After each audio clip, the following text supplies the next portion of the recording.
considero muy prometedor para nuestro pueblo, igual que para Estados Unidos.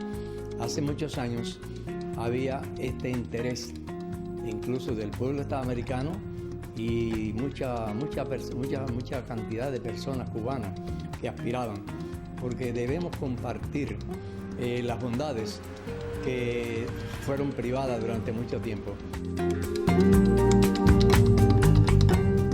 As you say here in Cuba, echar para adelante. Despite the difficulties, we will continue to move forward.